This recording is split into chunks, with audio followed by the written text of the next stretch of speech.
Lecture number 77 part B. चलिए, The following information has been gathered for preparing tax-related disclosures of Calvin Klein for the year ended 31 दिसंबर 2024। ये भाई आपकी किताबों का volume 2 का page number 779 है। मैंने तो ICAP की वेबसाइट से ओरिजिनल सवाल खोला हुआ है, उसको आप छोड़ें। 779 पेज है, ये टेस्ट में सवाल आया था। तो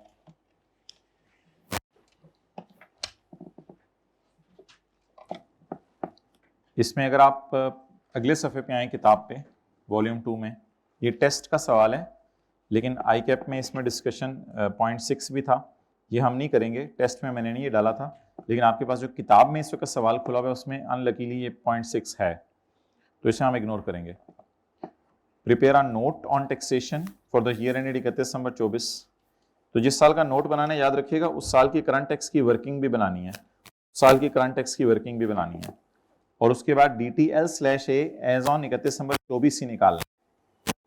लेकिन DTL/A एज एट 31 दिसंबर 23 उसने हमें दिया हुआ है, और ये DTL है, DTL है, लेकिन इसको हम कुछ करके जो है वो, भाई मुझे सिर्फ ये सब चाहिए था। ये चैप्टर नंबर कौन सा है? सिर्फ किताब का चैप्टर 16 चाहिए मुझे।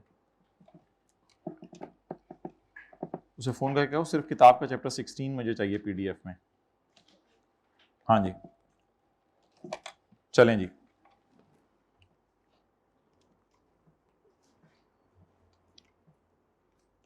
Working number 1, DTL/A as on पिछला साल 31/12/23। अब अगर आपकी कंपनी लॉ की क्लास नहीं है तो ठीक है, मैं फिर सारा नोट कर रहा हूँ, आपकी मर्जी है सवाल पूरा करना नहीं करना, जाने जाएं, बैठना बैठे, हमें क्या।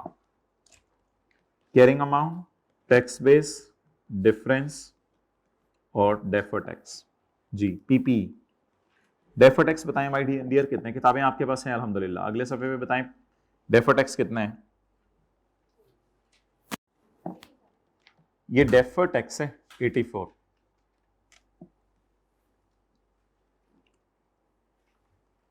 चलें, टैक्स रेट का कॉलम डालना है वो डाल लें, 84। टैक्स रेट पिछले साल 35।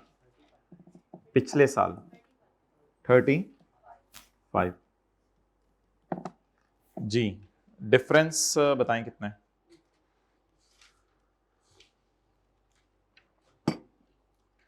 जी, डिफरेंस बताएं। 240। अच्छा, अगर ये DTL था तो इसके अबू का नाम TTD होगा, और अगर ये होगा तो फिर ये अमाउंट ज्यादा होगी। इस सारी कैलकुलेशन का मकसद क्या होता है, सुन लें मेरे से। इस सारी कैलकुलेशन का मकसद ये होता है एज ऑन यकम, इस सारी कैलकुलेशन का मकसद सुने, मेरी बात सुने ना। एज ऑन यकम January 24 the carrying amount of PP exceed the tax base by 240। वो जो PP के अकाउंट खुलते हैं ना, उनके BDs का जो डिफरेंस होता है, असल में ये मकसद होता है इस सारी कैलकुलेशन का। डन? अच्छा जी, इसके बाद टैक्स क्रेडिट। टैक्स क्रेडिट किसी को याद हो? टैक्स पड़ा हुआ है, टैक्स लाइबिलिटी में से कम होता था या ऊपर ऊपर वर्किंग में कम हो जाता था? करंट टैक्स की या बिजनेस इनकम की वर्किंग में कम होता था या टैक्स में से माइनस होता था? पिछले साल टैक्स क्रेडिट माइनस करने की कोशिश की होगी, लेकिन माइनस नहीं हो सका होगा।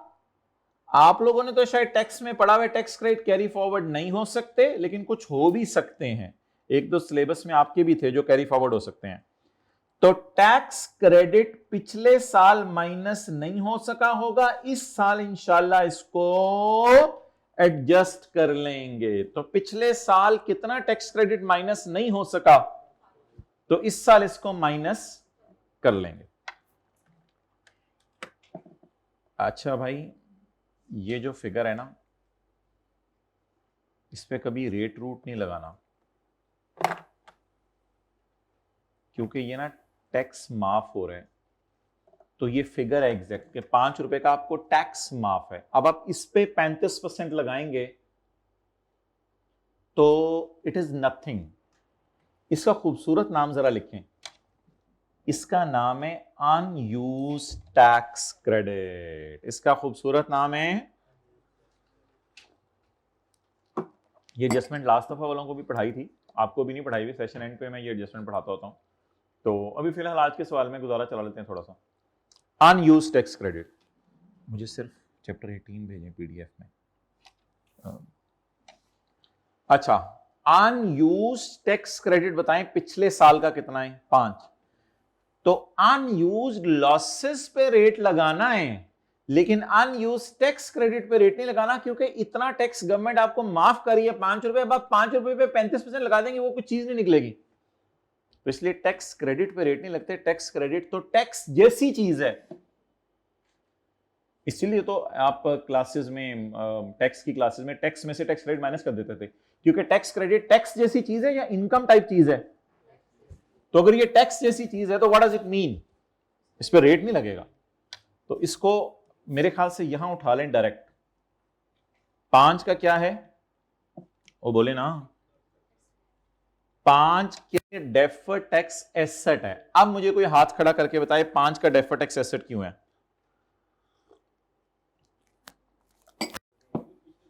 पिछले साल ये टैक्स रेट माइनस नहीं हो सका, इस साल जब ये टैक्स रेट माइनस होगा तो इसका मतलब है ये इस साल के टैक्सेबल प्रॉफिट्स नहीं, टैक्स को कम कर देगा। जब ये टैक्स को कम कर देगा तो आज खड़े होके अगले साल सेविंग नजर आ रही है।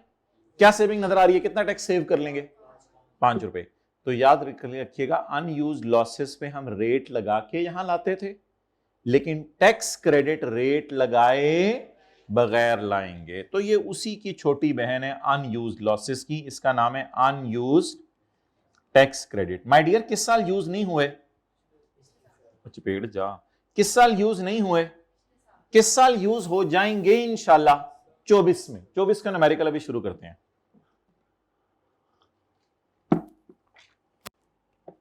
तो लिखें, टैक्स क्रेडिट्स पे कभी टैक्स रेट नहीं लगाना,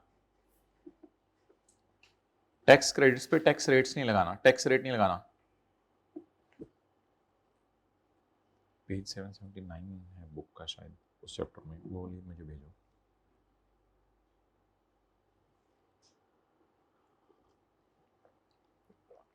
मेरे पास नहीं है, मैं नहीं थोड़ा सा दे दिया यानी लैपटॉप नहीं।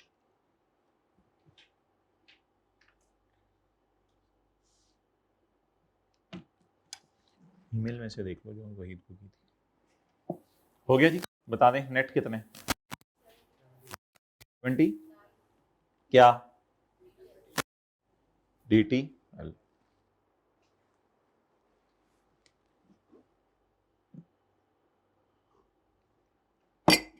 चलेंगे आगे, आप सवाल शुरू कर दें। अकाउंटिंग प्रॉफिट कितना है बोले ना? Current tax PBT 175। Expense for the year include donations of 18 million which are never allowed for tax purpose। Easy marks आ गए पेपर में, डोनेशंस को ऐड कर दें जी। कितना? 18। डेफर टैक्स में तो नहीं जाएगा ये? नहीं।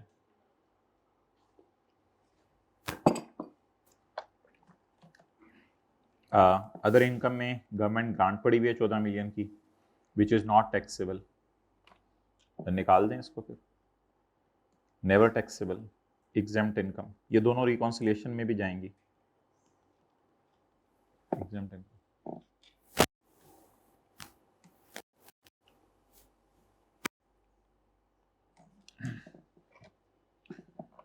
अकाउंटिंग वालों की depreciation on owned PP amounted to 40 whereas tax वालों की डेप्रिसिएशन वाज 60।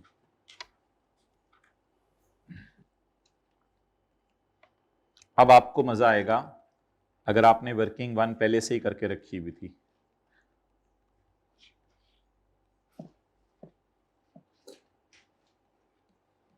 पीपी किन के मुताबिक? टैक्स वालों के पूरे कर दें खुद ही, बीडीज वगैरह लिख लें और वर्किंग वन अगर रजिस्टर पे किए तो वहां से बीडी लिखें।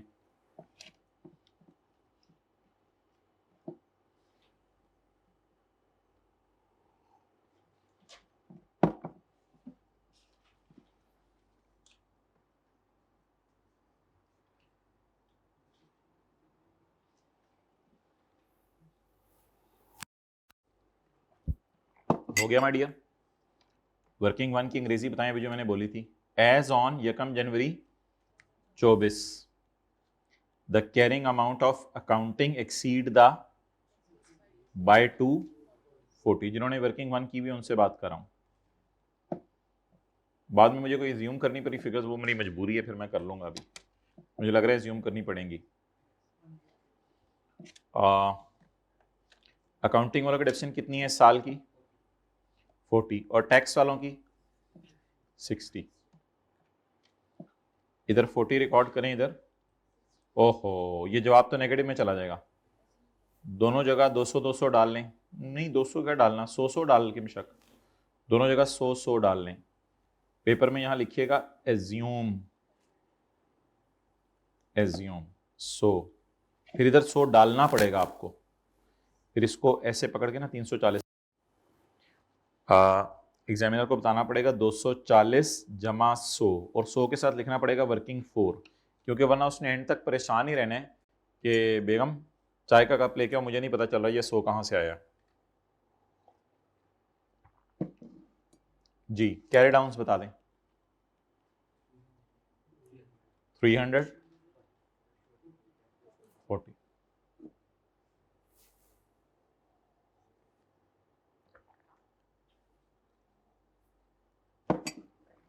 चलें। सवाल की requirement number D, defer tax liability slash as on 31/12/14। जी कैरिंग अमाउंट बताएं और टैक्स बेस छोड़ें अभी डिफरेंस। एसेट का नाम पीपी 31/12/24।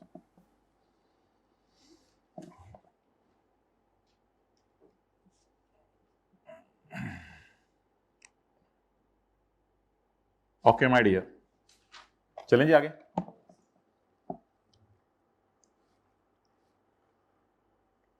अकाउंटिंग डेफिनेशन उल्टा के टैक्स डेफिनेशन माइनस कर दें।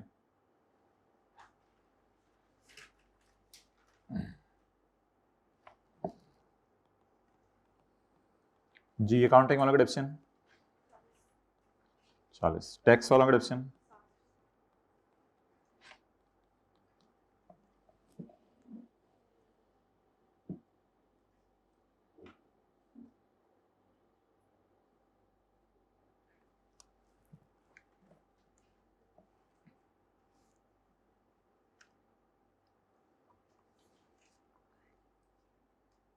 अच्छा माय डियर, अब कुछ बच्चे ये देख लें, आई कैप ने ये 3 एडजस्टमेंट्स पता नहीं क्यों डाली हैं। मैं तो सारा पकड़ के बैठ जाता हूँ, इतने इजी मार्क्स वो देना चाह रहा है। ये तो पास पेपर क्वेश्चन 10 के अंदर बिल्कुल रिवर्स वर्किंग करके ये पीपी बना था और सारा इसी तरह हुआ था। और this attempt was full of easy marks, बड़ी बड़ी पड़ी थी सिस्टम में इजी मार्क्स से। अच्छा मुझे ये बताएं, कुछ बच्चे ये समझते हैं कि आपने खेलना है 34 से। नहीं नहीं नहीं भाई ऐसा ना करें ना, अपनी एंट्रीज मजबूत रखें। इसकी एंट्री होती है डेप्रिसिएशन डेबिट अकोमोडेशन क्रेडिट, और फिर उसमें से जो 6 होता है उसकी एंट्री होती है surplus debit retained earning credit. It doesn't mean कि अकाउंटिंग डेप्रिसिएशन कम कर देनी है। बच्चे समझते हैं अकाउंटिंग वालों के डेप्रिसिएशन में रीवैल्यूएशन की वजह से अगर ज्यादा डेप्रिसिएशन पड़ी है तो असल डेप्रिसिएशन 34 है। ना ना ना ना, ऐसा कभी नहीं कराया मैंने। ये दो एंट्रीज अलग अलग हैं, डेप्रिसिएशन डेबिट अकोमोडेशन क्रेडिट और सरप्लस डेबिट रिटेन्ड अर्निंग। बहरहाल सरप्लस ना हमारी करंट टैक्स की वर्किंग में जाएगा ना डेफर्ड टैक्स की वर्किंग। सरप्लस डेबिट रिटेन ये उसी से तो रूट होना नहीं, तो इसलिए मैंने आपको पिछली क्लास में ही बता दिया था, इसके कुछ नहीं करना होता। बस surplus debit retain earning credit entry सोच लें, लेकिन इसका करना कुछ नहीं है। हाँ रिवैल्यूएशन गेन लॉस इस साल का होना चाहिए था, लेकिन इसलिए नहीं आया होगा कि इस साल रिवैल्यूएशन हुई नहीं, किसी पुराने साल में हुई होगी रिवैल्यूएशन। ऐसा ऐसा सरप्लस को रिटेन अर्निंग में फेंकते रहे, वो अलग एडजस्टमेंट है। तो इसकी अल्हम्दुलिल्लाह IAS 12 के सवाल में कोई एडजस्टमेंट नहीं किया करेंगे। हाँ, अगर रिवैल्यूएशन गेन और लॉस फॉर द ईयर आए उसको जरूर हम देखेंगे इंशाल्लाह। ओके, आसान एडजस्टमेंट आ गए। 0.5 वाली। ऑन यकम जनवरी 2024 हमारे साल के पहले दिन CKL ने लीज पे लिया है एक एसेट 5 साल के लिए with an annual rental of 25 million payable in arrears. फारक सवाल। IDC is 3 million which were incurred by CKL on the asset. Lesi ने IDC pay 3 million. Lessee IDC को कैपिटलाइज करता है। द इंटरेस्ट रेट छुपा in the lease is 18% but it is not known to lessee. फिर तो इसको incremental boring rate use करना पड़ेगा। CKL the interest rate implicit in the lease 18% but is not known to CKL। नीचे जाके सवाल लिखा हुआ था a discount rate of 16% may be assumed wherever required but not given। तो मजबूरी में ये रेट यूज करना था। बिकॉज अगर मुझे इंक्रीमेंटल बोरिंग मादरत इम्प्लिसिट रेट अगर मुझे नहीं पता तो मैंने यूज करना होता है इंक्रीमेंटल बोरिंग रेट, और इंक्रीमेंटल बोरिंग रेट भी नहीं दिया हुआ था, तब वो नहीं दिया हुआ तो फिर नीचे वाला यूज करेंगे। तो ये रेट आपने यूज करना था 16%। हालांकि इसके साथ इंक्रीमेंटल बोरिंग नहीं लिखा हुआ था, लेकिन कहता है अगर तुम ढूंढ रहे हो कोई रेट और गिवन नहीं है तो मेरे ख्याल से इसी पे गुजारा चला लो। तो 16% हमने यूज करना था। ओके, CKL ने गारंटी की है 62 मिलियन। ये लेसी के एंगल से सोचना है आपने, लेसर के एंगल से नहीं सोचना। CKL ने गारंटी की है 62, लेकिन इसका ख्याल है कि ये 15 इसको देना पड़ेगा क्योंकि एसेट की रेजिडुअल वैल्यू एंड पे 47 होगी। आई कैप ने पहली दफा हिस्ट्री में ये फिगर हमें खुद निकाल के दे दी, जो हम मेहनत करके निकालते थे। पहली दफा उसने खुद निकाल के दे दी।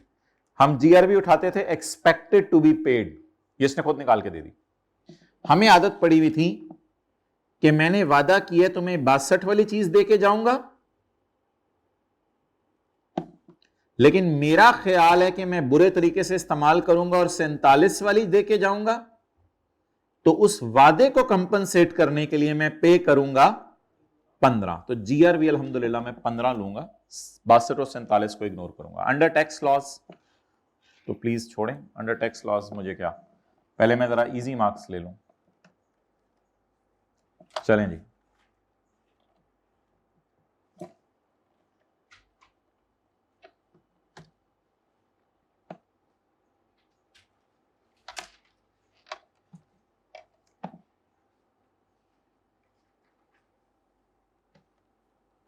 हाँ जी बताएं जी, वर्किंग नंबर बताएं। Working number 5। LP छोड़े पर आप बड़े हो गए हैं, बस PV ऑफ LP निकालें। Down payment 0, rental into 1 minus 1.1 raise to power minus plus GRV expected to be paid raise to power. बड़े हो जाए आप, LP शेल्पी ना निकाला करें, बस कोई जरूरत नहीं होती। 89 पॉइंट। ओके, मैंने कहा था एक वर्किंग और कर लिया करें। Cost of ROU, cost of ROU PV plus IDC plus installation plus PV of D installation, सारी लंबी सी कैलकुलेशन होती थी। PV IDC। भाई मुझे ये ना बताएं, टैक्स वाले क्या चाह रहे हैं? अकाउंटिंग वाले लेसी के केस में IDC को कैपिटलाइज करते हैं।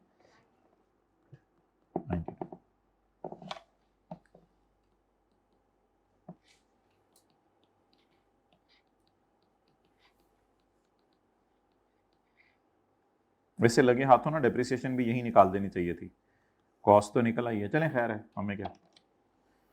1 जनवरी 24 PV IDC बारो बार एंट्रीज में जाती है, खुदा के लिए IDC इन दोनों वर्किंग्स में नहीं आती। देखें IDC इन दोनों वर्किंग्स में नहीं आती, IDC बारो बार जनरल एंट्रीज में जाती है जी। 31/12/24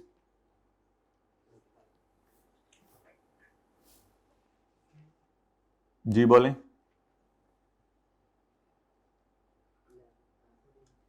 हाँ जी, 14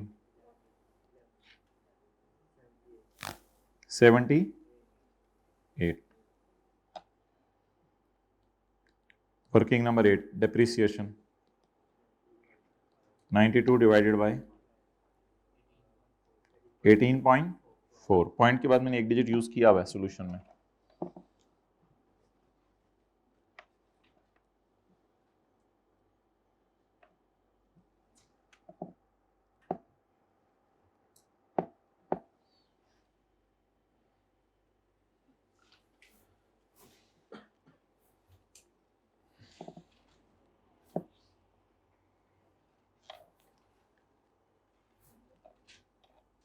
अच्छा जी, अब भाई किसी को याद हो, इधर देखें सारे, एक इधर अकाउंटिंग डेप्रिसिएशन और इंटरेस्ट उल्टाकर रेंटल माइनस करके इजी मार्क्स लो फौरन।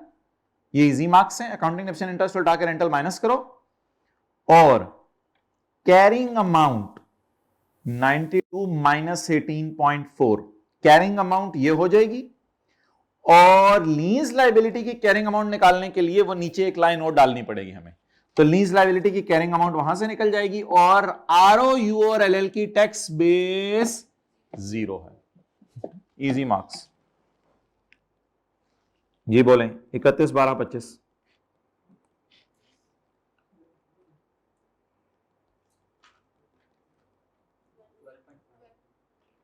नहीं, मैं पॉइंट के बाद डिजिट यूज कर रहा हूं एक 12, पीछे भी यूज होना चाहिए था, फिर चलें जाने दें। फिर 13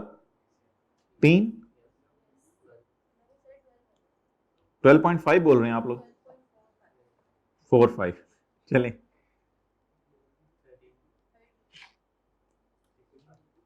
65।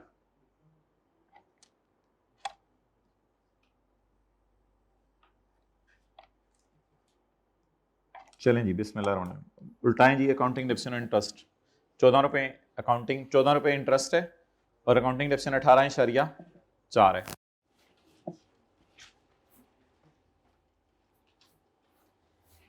देर आए दोस्त आए।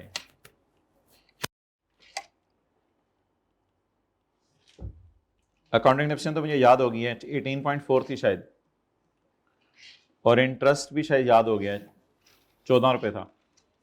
इसकी जगह टैक्स वाले कैश अकाउंटिंग फॉलो करेंगे। रेंटल 25,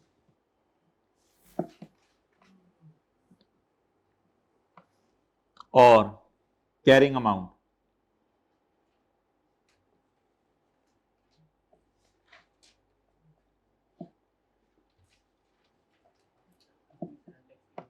जी मैं सबर,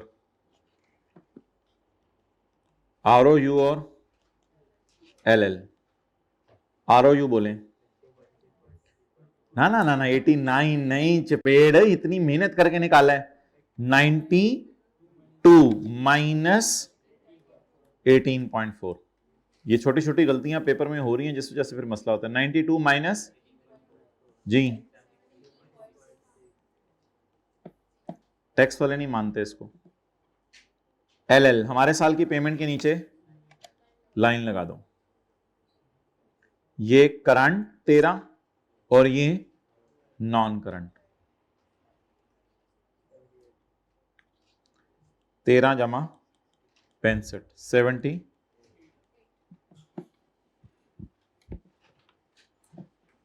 ओके जी माय डियर, ऊपर से हाँ उठा सकते हैं, उठा सकते हैं, लेकिन आदत डाली हुई है ना असल में, बैलेंस शीट में करंट नॉन करंट अलग अलग दिखाते हैं, तो वो ही आदत को बरकरार रखा हुआ है।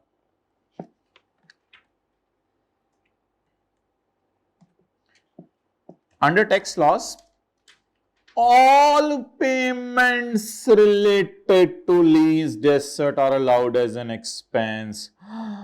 all payments. There are two payments. One is of rental in the current year 25 रुपए and the other is of lawyer fee. बड़ी डीप डाउन बात कर गया. IDC को भी एक्सपेंस में डलवा रहे. ठीक है, मर्जी हम कैपिटलाइज करें, वो एक्सपेंस में डलवा रहे हैं. All payments related to lease. All. एक 25 की हुई है इस साल और एक 3 की हुई है, लेकिन अगले साल खाली 25 की होगी. अगले साल की करंट टैक्स की वर्किंग है, खाली 25 से माइनस होगा. तो ऑल पेमेंट्स,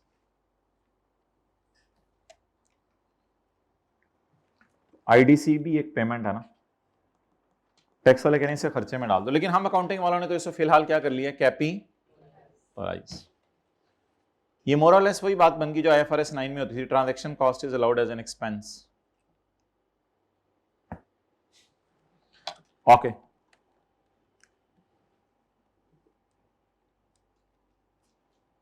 यहां तक अल्हम्दुलिल्लाह कितने लोगों का सारा सही है. एक क्या गलती हुई थी? सही है. अच्छा, ये एडजस्टमेंट भाई लिख लें. IFRS 15 की है, तो ऑब्वियसली ये फिर इंशाल्लाह जब कभी. चले माय डियर, पॉइंट नंबर 7, और फिर तुम्हारा सवाल खत्म है बस.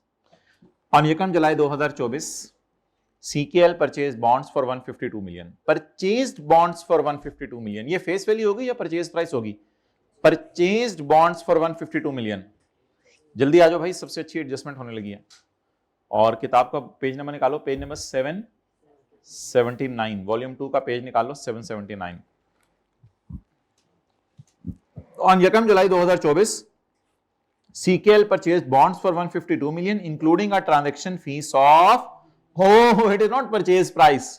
It is purchase price plus transaction cost. The face value of the debentures is 180. Okay, guy, you play with me, I will play with you.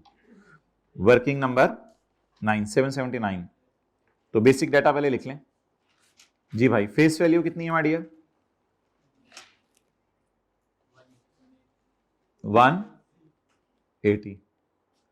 Purchase price, बड़ा तेज निकला है, उसने ट्रांजैक्शन कार्ड डाल के दिया है.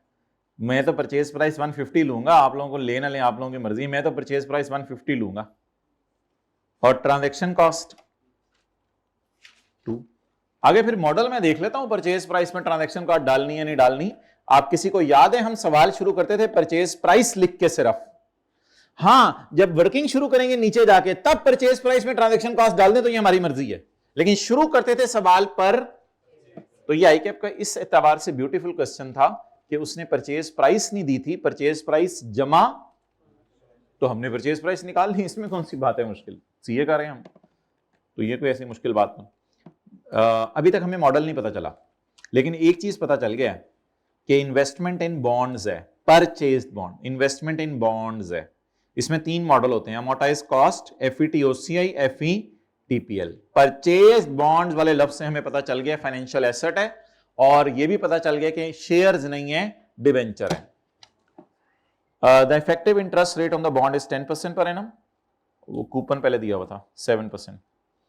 थोड़ा सा पंगा डाला है इसने, क्योंकि हमारा ईयर एंड और इनका ईयर एंड जरा डिफरेंट है. Effective interest rate on bond is 10% and CKL intends to hold the bonds till maturity. अब अगर मॉडल का नाम नहीं बताता तो फिर अमोर्टाइज कॉस्ट ही है.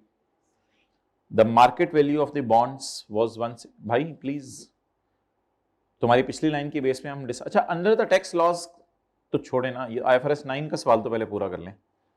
अंडर द टैक्स लॉज तो फिर बाद में देखेंगे जी.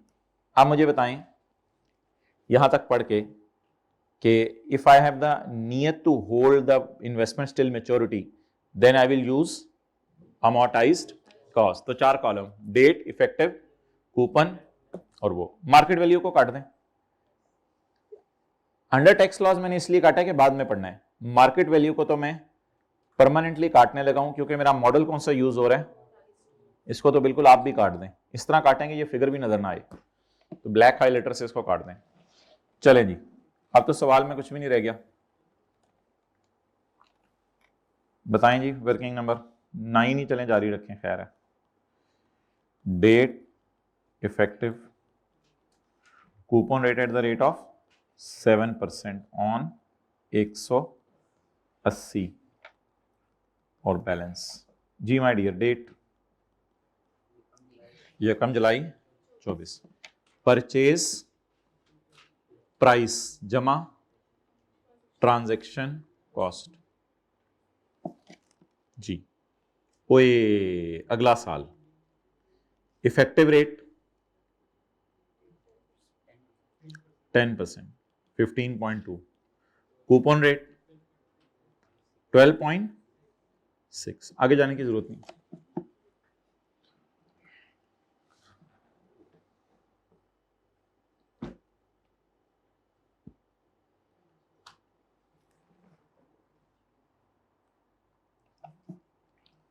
अच्छा, कोई बंदा मुझे ये बता दे,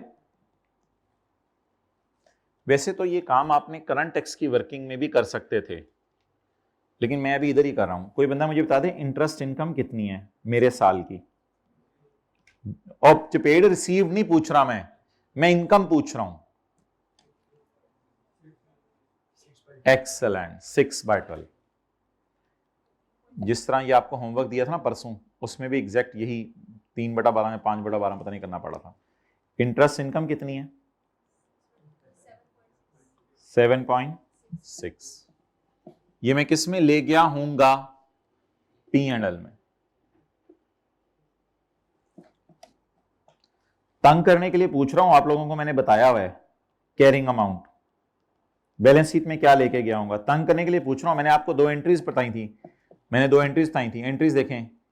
investment debit cash credit 152 entries किया करें ना, बैलेंस शीट आराम से बन जाएगी। असल में ना ये बैलेंस शीट में जाना नहीं ना, ये अगले साल का मिड का कैरी डाउन है। ये अगले साल के मिड का कैरी डाउन है। इन्वेस्टमेंट डेबिट कैश क्रेडिट 152 और investment debit interest income credit 15.2 into 6/12। तो याद करें, कल परसों मैंने किसी दिन या सैटरडे को लास्ट टाइम क्लास में 152 जमा 7.6 1, ये मेरी कैरिंग अमाउंट है। तो ये मैंने आपके सामने सिर्फ अकाउंटिंग वालों की बैलेंस शीट वगैरह बना दी है और P&L। ये अकाउंटिंग वालों की बैलेंस शीट है, ये अकाउंटिंग वालों का P&L है। जिस किसी को कैरिंग अमाउंट में मसला आ रहा है मुझे जनरल एंट्रीज करके बता दें, जल्दी मुझे जनरल एंट्रीज करके बता दें हमारे साल की। 1 जुलाई 24 इन्वेस्टमेंट डेबिट 31/12/24। जल्दी माय डियर, एंट्रीज भी स्ट्रांग होनी चाहिए इस टॉपिक की। बोलें। इन्वेस्टमेंट डेबिट कितना? अब इन दोनों को जमा करके देखें। Investment debit 159.6। तो अगर कभी बैलेंस शीट बनाने में मसला हो तो जनरल एंट्रीज करके देख लीजिएगा जब कभी अकाउंटिंग ईयर एंड का फड्डा हो। ये कैरी डाउन क्यों नहीं उठा सकता? मुझे 31/12/24 का चाहिए।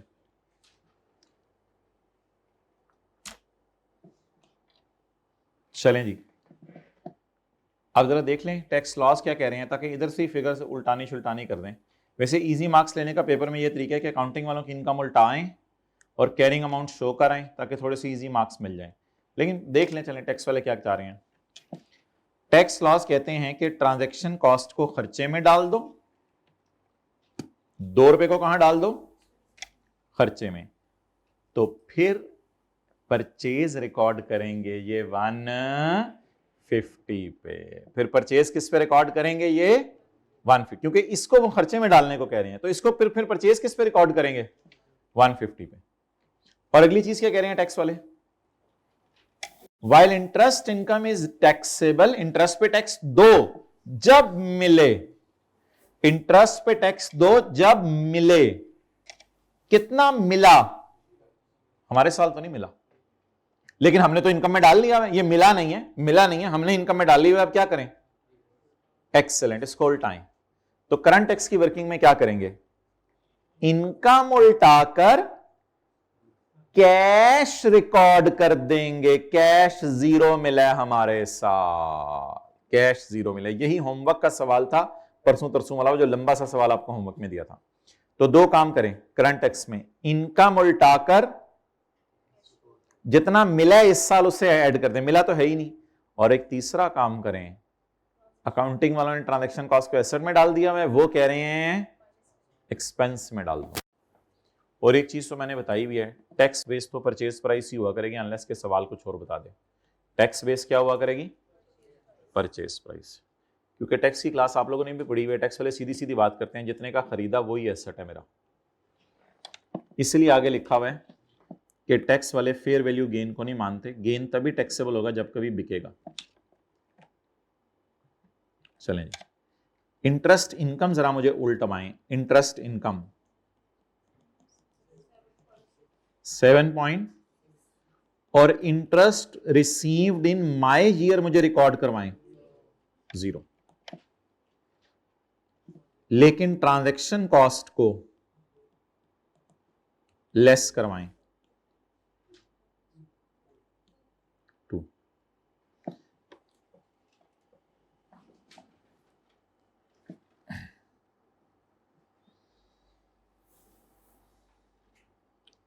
जरा टैक्स लॉस वाली बात दोबारा पढ़ें, स्लोली स्लोली पढ़ें जरा। अंडर, बोले ना कोई ऊंची, under tax loss transaction fee is, इसलिए 2 को हम माइनस कर देंगे। आगे बोलें, while interest income is taxable if it is received. What is received? Nothing is received in our year, but we have taken to income 7.6. तो 3 steps, उल्टा 7.6, record 0 and record transaction cost. इसको जब expense में लेंगे तो पीछे tax वाले फिर कैपिटलाइज किस पे करेंगे? 150 रुपए पे। तो टैक्स बेस आ जाएगी 150 और कैरिंग अमाउंट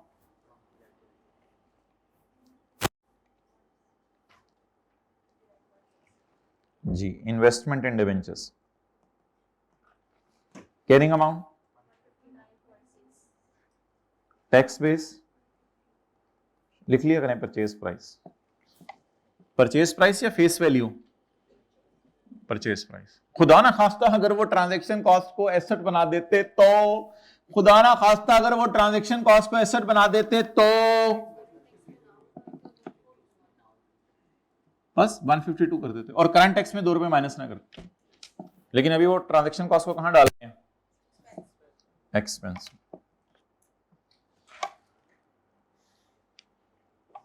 पिछले साल का रिटर्न में पता चला है, पिछले साल का ऑडिट शुरू हुआ है हमारा, प्रायर ईयर तो फिर 23 होगा ना। Resulted in disallowance of certain expenses, कुछ हमारे खर्चे डिसअलाउ हुए हैं due to lack of withholding tax, क्योंकि उन पे टैक्स नहीं काटा था। अच्छा, वजह जो मर्जी हो, बट डिसअलाउ हो गए, बस बात खत्म। अगर किसी को भूल गई हुई टैक्स की क्लासों में जो पढ़ा हुआ है तो क्या मसला है? Due to lack of withholding tax deduction evidence, वजह जो मर्जी हो।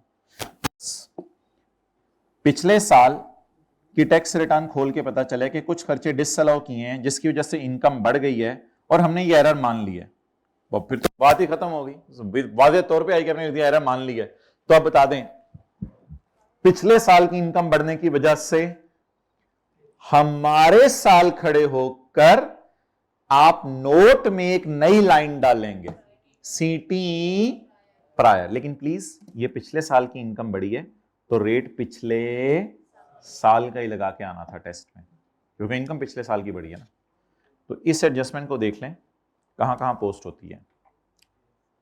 सवाल की रिक्वायरमेंट नंबर ए, टैक्सेशन का नोट 7,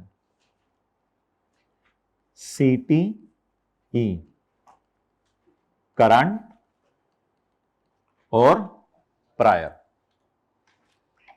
पिछले साल की इनकम बढ़ने से पिछले साल का टैक्स बढ़ जाएगा, तो टैक्स बढ़ाना पॉजिटिव साइन के साथ।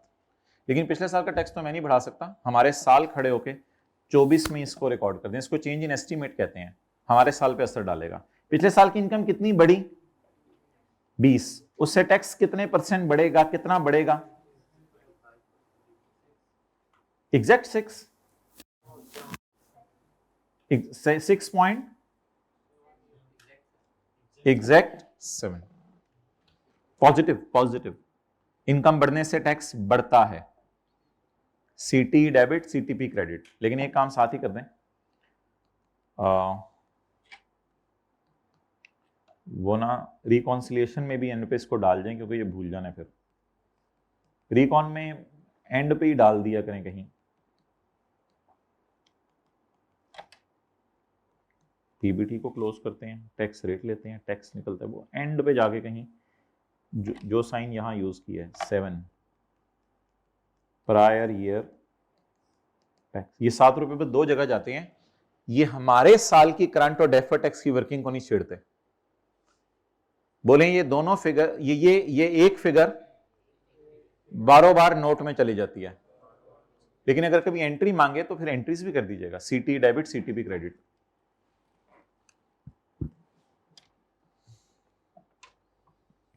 घर से फोन भी नहीं आ रहा, अभी तक पहुंचे नहीं, पता नहीं आप लोगों की हरकतों की वजह से अब उन्होंने भी एक किस्म की सोच लिया है कि आना ही लेट है, इतना ज्यादा बदनाम कर दिया है। ओके, अब मोहतरम, परेशानी तो होती है ना, कॉल नहीं है। Corporate tax rate for 2024 discounted. चलें जी, पूरा करते हैं सवाल की सारी बाकी चीजें। कुछ रह तो नहीं गया ना? क्या रह गया था? बस ठीक है, हमारे साल का रेट 30% है, पिछले साल का 35% है। करें, यहां से शुरू कर लें। वर्किंग 1 तो वो थी ना, आज करंट टैक्स की नहीं थी। वर्किंग 2 पूरी करें, निकालें, जिसने जाना है कुछ जल्दी जा सकते हैं। टैक्सेबल प्रॉफिट बताएं माय डियर। एक छोटी सी चीज जरा इस सवाल में एक है, वो मैंने एंड पे बतानी है। डीटीएल अकाउंट में एक फड्डा है जी।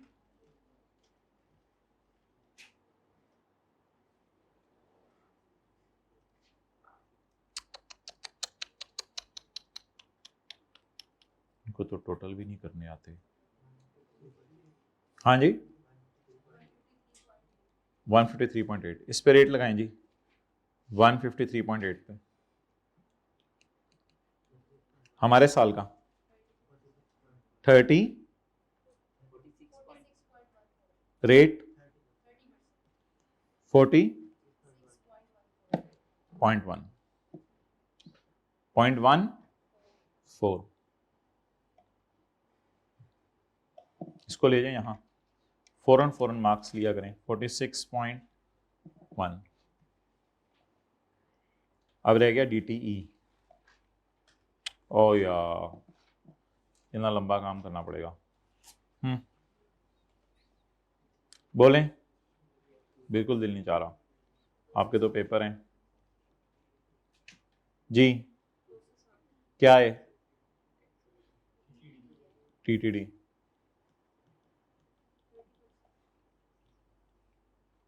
डीटीडी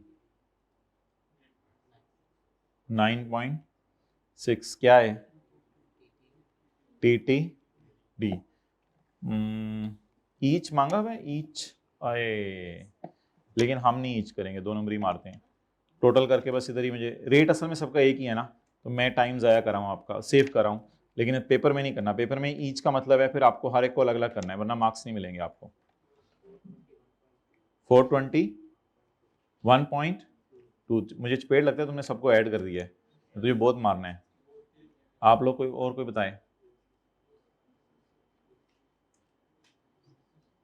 ये डीटीडी भी पढ़ा हुआ है चाचू जी, डीटीडी भी पढ़ा हुआ है। हाँ जी, 0.2 इस पे लगाएं हमारे साल का रेट 30%, 79.56। तो ये हमारा डीटीएल का क्या आ गया? Carried down. अनयूज अब कोई रहे नहीं ना। ओ हाँ, वो बात तो वेल डन। कौन बोला है? वो यहां नहीं आने, वो मैं बताता हूं क्या करना है उनको। माजरत भाई, वो unused tax credit tax credit of 2023 minus नहीं हो सका था 23 में, अब माइनस कर लें। अब किसी को याद है टैक्स रेट यहां माइनस होते थे? मादरत भाई मैं भूल गया था जी, कितना है? 5 रुपए। 41.1। अच्छा वैसे टैक्स की क्लास में ना हमने पढ़ा था कि टैक्स क्रेडिट कैरी फॉरवर्ड नहीं होते, लेकिन इसने यहां लिखा हुआ एडजस्ट हो जाते हैं। वैसे आपको शायद याद हो, एक आप लोगों ने प्लांट का टैक्स क्रेडिट पढ़ा था। प्लांट के टैक्स क्रेडिट के अंदर जो है वो आपको याद होगा शायद कि प्लांट के टैक्स क्रेडिट में हमने ये बात पढ़ी थी कि प्लांट का टैक्स क्रेडिट कैरिड फॉरवर्ड हो जाता है, याद है? ग्रीन फील्ड इंडस्ट्रियल टेकिंग में पता नहीं टैक्स क्रेडिट, बस छोटे पर टैक्स क्रेडिट कैरी फॉरवर्ड होने का भी कॉन्सेप्ट है। तो ये टैक्स क्रेडिट किस साल का था? पिछले साल का था।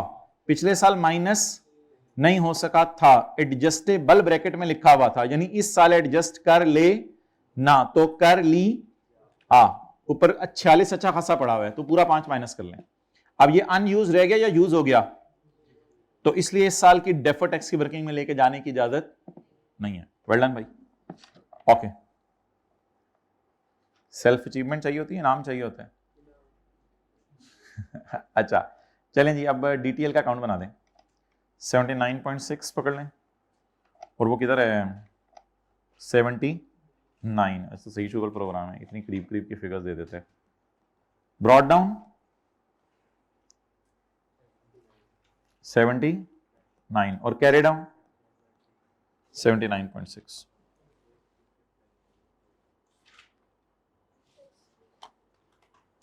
जल्दी भाईजान नोट कर लें, और मुझे वारा किंग का नंबर भी बता दें, वर्किंग का नंबर भी बता दें।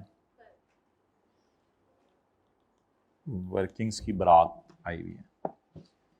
वेल अच्छा जी,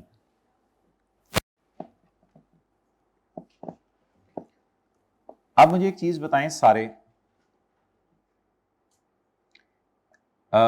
जिस वक्त हमारी ऑनलाइन क्लासेस हुई थी 2-3 दिन, जिस वक्त को दो मुल्क आपस में शुगल खेल रहे थे, अस्तगफुरुल्लाह, जाने भी नहीं थी, तो उस वक्त एक क्लास हुई थी, उसमें मैंने आपको बताया था कि ये फिगर्स पड़ी हुई हैं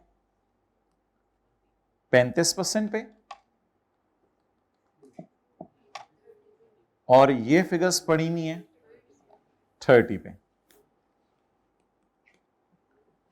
मैंने आपसे पूछा था कि रीकॉन में कौन सा रेट यूज हो रहा है? रीकॉन में तो हमारे साल का रेट यूज होना है। तो अब मुझे बताएं, इस सवाल में ब्रॉड डाउन को छेड़ना है या कैरी डाउन को छेड़ना है?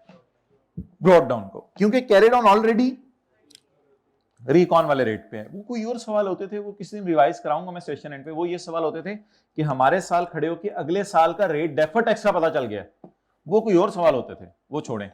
मुझे बताएं रिकॉन में क्या, मुझे बताएं ये फिगर किस पे पड़ी है? 35% पे, और ये 30% पे, और मैंने रिकॉन में कौन सा रेट यूज किया हुआ है, इसलिए तुम तो सही हो। तो अब किसको सेट करें? 79 को। चलें जी, इसको अब सेट करते हैं ताकि ये रिकॉन में जाए। एक मिनट सॉरी, 9 पड़ा हुआ है 30, तो मेरे कैलकुलेटर मुझे क्या दे दो? 5, ताकि 35 - 5 फिगरें किस पे आ जाएं? 30 पे। Well it was a worst testing by ICAP, इतनी हाई लेवल उसको टेस्टिंग नहीं करनी चाहिए।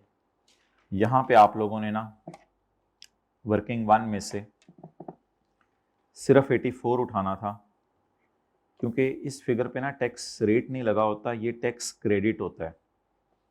It should not have been tested by ICAP. ये तो बहुत ही हाई लेवल की टेस्टिंग उसने कर ली, हम भी हैरान हो रहे थे देख के कि उसने क्या किया है। तो ये यहाँ असल में 84 लॉजिकली 84 आना चाहिए, लेकिन ये एक लंबी बहस है। आदत बिल्कुल सही है, आप लोग ब्रॉड डाउन पे लगा दीजिएगा, कोई नहीं, आधे 1 नंबर का फर्क नहीं पड़ता, तो आप लोग ब्रॉड डाउन पे लगा दीजिएगा, कोई मसला नहीं। लेकिन ऑब्वियसली कॉन्सेप्ट उसने अब डाल दिया है, ये अटैम्प्ट पहली दफ़ा है ज़िंदगी में जिसमें ये कॉन्सेप्ट डाला था। अल्लाह का शुक्र है और कोई चीज़ उसने नई टेस्ट नहीं की इस दफ़ा। हर अटैम्प्ट में जो एक नया कॉन्सेप्ट डालता है वो इसने ये डाला है इस दफ़ा, तो ये एक थोड़ा सा स्यापा है। असल में मैं ये नहीं कह सकता कि ये फिगर 35% पे पड़ी है, क्योंकि इतना टैक्स माफ होना है तो इस टैक्स पे रेट ही नहीं लगता। ये बस हुकूमत कहती है ये माफ कर लो, और वो शायद आपको पता हो, पता नहीं ए ओवर बी इंटू सी करके आप लोग टैक्स क्रेडिट्स वगैरह निकाला करते थे टैक्स की क्लास में, तो ये फिगर होती है बस, इस पे रेट नहीं लगा होता। तो अब ये क्या, इन चीज़ों का तो कोई हल नहीं है, छोड़ें, ये अजीब सी चीज़ थी। मुझे फिगर बताएं क्या है? 12। आप डी बैलेंसिंग ले लें। इधर आ रहे हैं, इधर आ रहे हैं, किधर आ रहे हैं? जूम मीटिंग भी कर लेते हैं, भी खुल गई थी पता नहीं क्यों। जी बोलें। 12.6। अच्छा मैं डियर, मुझे इस वक्त ये टेंशन नहीं है कि उधर मैंने 79 काट के 84 लिखा है। मुझे इस वक्त ये टेंशन है कि आप लोग मुझे बताएं कि नोट में 7 में 7.1 में नहीं, 7.1 में ये जाना है रेट चेंज का इफेक्ट, 7.1 में ये जाना है। नोट 7 में क्या जाना है? 12.6 जाने, 12 जाने, या काट के जाने? काट के जाने। तो याद रखिएगा नोट 7 में ये जाता है, डीटीई जाता है, और नोट 7.1 में सिर्फ रेट चेंज का इफेक्ट जाता है कि इतने से रिकॉन्सिलेशन आउट हो रही थी, उसको इन करके देख लो। ये कितने लोगों को बात याद थी? कितने लोगों को आज याद आ गई? नोट 7 में क्या जाएगा? डीटी, बोले डीटीई, पूरा डीटी नोट 7 में जाएगा डीटीई, और 7.1 में सिर्फ रेट चेंज का इंपैक्ट। और आपको पता है रिकॉन में तो आते भी रेट चेंज के इंपैक्ट ही हैं सिर्फ, डीटीई तो नहीं रेट चेंज में जाया करता था, ये तो मुझे भी याद है, डीटीई तो कभी भी नहीं रेट चेंज में गया, बल्कि ये रेट चेंज वाला डीटीई जरूर जाएगा। चलें जी, फिलहाल मुझे बताएं इन दोनों को काट के कि कितना बचा? इशारिया 6 किस साइड पे? इधर बचा। तो इशारिया 6 की एंट्री सोचें, डीटीई डेबिट, डीटीएल तो टीई डेबिट, टीई डेबिट, तो अल्हम्दुलिल्लाह डेट इज 0.6। बताएं जी ये कैसे निकाला करते थे? 12.6 माइनस 12, करंट टैक्स कितना हो गया था? 41.1। वेल डन जी भाई, टोटल 48.7।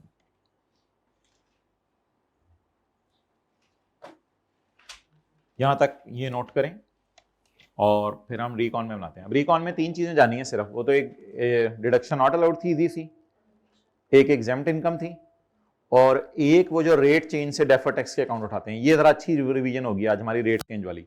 इसमें ये चीज मैं इसको पसंद नहीं करा, ये जो 84 वाली उसने टेस्ट की है, लेकिन ये बहुत अच्छी रिवीजन हुई है बाकी सारी, कि ये फिगर कहां जाएगी? नोट नंबर 7 में, और ये फिगर कहां जाएगी? रिकॉन में। चलें जी, फिलहाल मुझे बता दें पीबीटी कितना है? 170, इस पे 30% लगाएं, 52.5। मशहूर जमाना एडजस्टमेंट्स करें, एग्जेम्प्ट इनकम और डिडक्शन नॉट अलाउड, ऐड कर दें डिडक्शन नॉट अलाउड 18 इंटू 30%,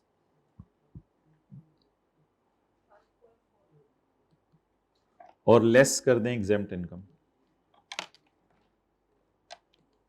14 जी, 4.2। और ये जरा याद रखिएगा, इफेक्ट ऑफ रेट चेंज आया करता है डेफर टैक्स के अकाउंट से, इफेक्ट ऑफ रेट चेंज, इसकी मैंने आपको कहा था एंट्री करके देख लीजिएगा, पता नहीं है वो क्लास से आपको याद होना हो, कोई मसला नहीं, अब याद आ जाएगा। डीटीएल डेबिट, डीटीई क्रेडिट, खुशी, खुशी, खुशी को किस साइन के साथ? नेगेटिव, 12 रुपए, वर्किंग नंबर 12 से।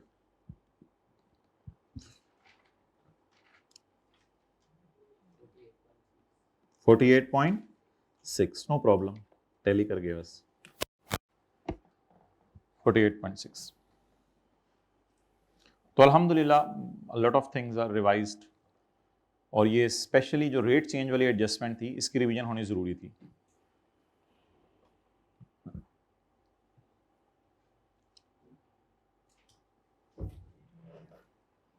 ये 48.7 आ रहा है टोटल इसका। अच्छा, इसका टोटल ही 48.7 है, तो जबरदस्त है। फिर कितना आ रहा है? 40.5, 0.4, 0.2 डाल के आपने देखा है। चलो जितना भी आ रहा है यार, क्या फर्क पड़ता है, 48.6 या 7। चलो भाई, अच्छा यार बार बार जरा देख लें, एक मिनट बैठ, बार बार जरा देख लें। पिछले साल डेफर्ड टैक्स इस पे निकला था, इस साल डेफर्ड टैक्स 30 पे निकला है, लेकिन रिकॉन में कौन सा रेट यूज हो रहा है? 30। तो 35 वाली फिगर को सोटे मार के 30 पे लाओ, ये 84 छोड़ें, इसको लाओ। अब 12.6 और 12 को नेट करके कहां ले जाओ? नोट 7 में, और इसको ले जाओ नोट 7.1 में। अच्छा, अब एक पूरे सवाल की थीम देख लें। ये वर्किंग क्यों खोलनी पड़ी थी? वर्किंग 1 क्योंकि ये फिगर गिवन नहीं थी। वर्किंग 2 तो खुलती ही है, किस नाम से? करंट टैक्स के नाम से। वर्किंग 3 और 4 खुली थी पीपीई की। वर्किंग 5, 6, 7, 8 लीज की तो खुलती ही है, और वर्किंग 9 हमने एक ही खोली, 10, 11 भी साथ जबरदस्ती खोल दी, IFRS 9 की। और इसके बाद डेफर्ड टैक्स की वर्किंग से हमारा गुजारा नहीं चलता, हमें टी काउंट बना के DTE निकालना पड़ता है। तो उस तरह हमने DTE निकालने की कोशिश की थी, जो DTE भी हमारा निकल आया। ठीक है, एक मिनट, ये सवाल आधा कितने लोगों का सही हो जाना था पेपर में? आधा आधा हो गया था सही, बस ठीक है। पिक्चर ले लें फिर तरतीब से। सॉल्यूशन तो ग्रुप में कब का शेयर कर दिया हुआ है, और इस किताब वाला सॉल्यूशन ही देखा जा सकता, क्योंकि किताब वाले सॉल्यूशन में एक एडजस्टमेंट एक्स्ट्रा डली होगी, वो मैंने आपको बताया, वो तो एक। हाँ, ये वाला ले लें सॉल्यूशन। वर्किंग 1 की तस्वीर हो गई, वर्किंग 2,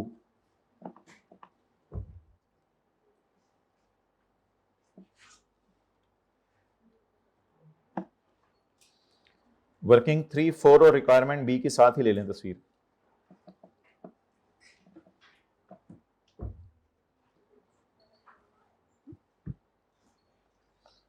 लीज की सारी एडजस्टमेंट की एक ही तस्वीर। टीए को बुलाओ भाई। IFRS 9 वर्किंग्स की सबकी एक ही तस्वीर।